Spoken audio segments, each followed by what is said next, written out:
Hello, class. This is our audio recording of A Bad Robot by ReadWorks.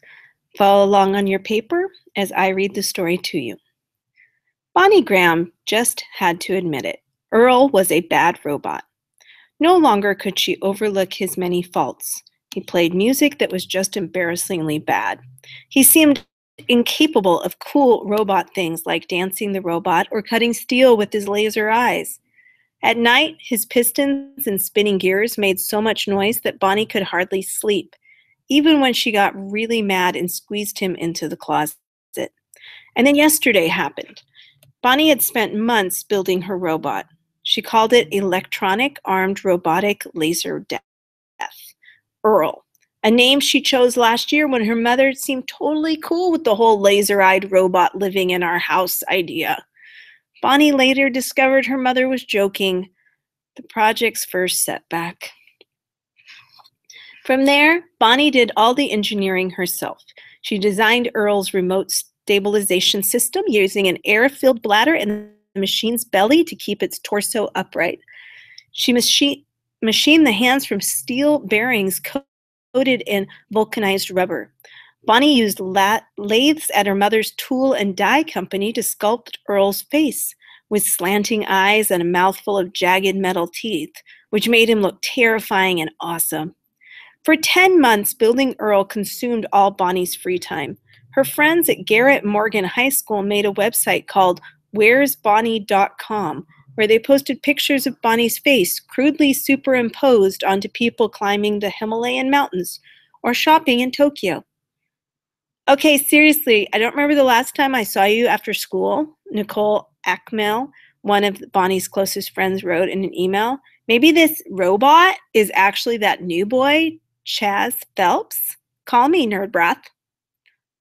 So yesterday, Bonnie brought Earl to school. She knew he wasn't quite ready. His software still had bugs, and sometimes his right leg seized. But she couldn't handle her friends needling anymore, or the weird looks from kids she didn't know.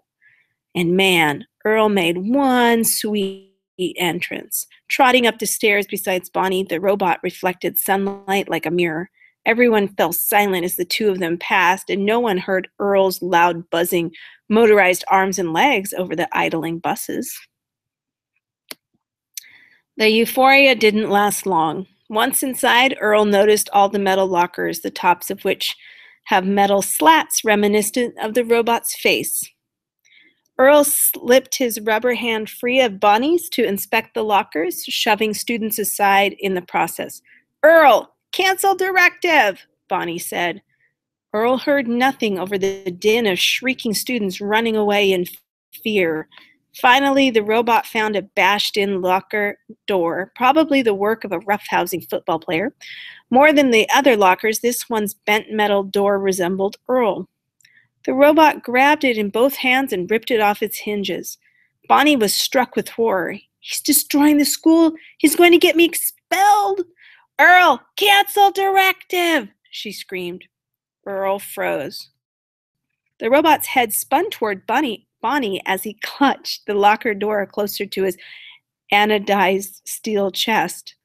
"Looks like your stupid robot found a friend," said Brian Cotterman, a classmate who always teased Bonnie about her braces. "Shut up, weasel," Bonnie shot back. But she was shaking. Earl's arms could generate 1,200 pounds of pressure per square inch, enough to crush bowling balls. But how could its 2.1 gigahertz microprocessor brain, torn right from her dad's old laptop, possibly malfunction like this? "Earl, drop," Bonnie said. The robot walked to her side, but it did not drop the locker door. Bonnie sighed. Reprogramming the robot and reducing its arm strength meant weeks of work, but this was not the time. "We're late for homeroom," said Bonnie, surprising to hear herself say we. "Earl is a tool," Bonnie's mother kept reminding her, "not a friend or a puppy. Don't anthropomorphize it, honey," Bonnie's mother said one night after she found Bonnie dancing around her bedroom with the metal contraption. "It's a walking blender. Never forget that." Right, Bonnie thought, standing in the school hallway. Walking blender. With a shaky hand, she took Earl by the elbow and guided him it into homeroom. "Why, hello, Bonnie," said Mrs. Groob, the homeroom teacher for Bonnie's freshman class. From her open expression, it didn't seem the teacher had heard the commotion down the hall. "I see you brought your experiment. What is that he's carrying?"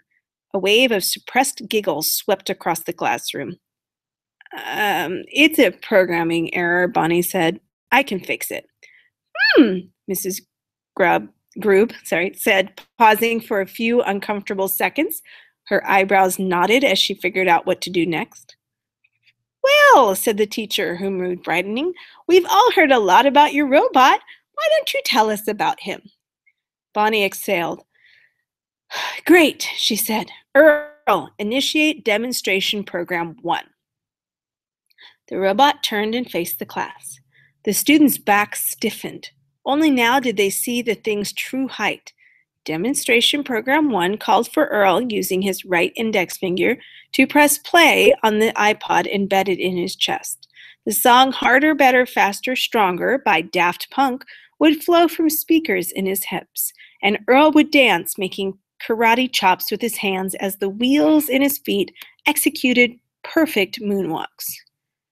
Unfortunately, there was a locker door in Earl's right hand, and he refused to let it go. So the robot defaulted to demonstration program 2, tapping the iPod with his left index finger. Bonnie watched in horror as her robot waltzed to Celine Dion's My Heart Will Go On. She had forgotten all about demonstration program 2. It was written months ago, back when she doubted Earl could handle pop and lock dance moves. Tears filled Bonnie's eyes. She didn't even like Celine Dion anymore. "Earl, cancel directive!" Bonnie shouted. The robot heard nothing over the lyrics. "Near, far, wherever you are." The terrible screeching caterwauled through Earl's thigh speakers. "I believe that the heart does go on." Mrs. Groob's eyes stood as wide open as her mouth.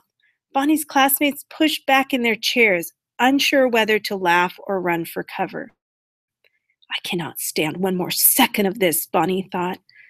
As Earl pivoted left in his waltz, she moved in behind him, reached into the seams of the robot's back, and disconnected the red and black clamps holding power lines to Earl's battery pack.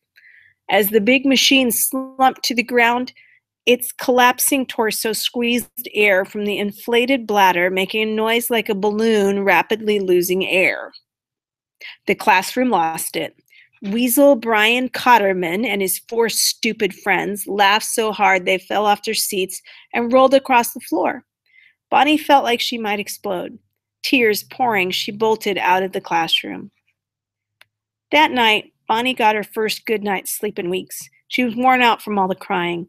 Plus, her dad moved his car from the garage and put Earl in there instead.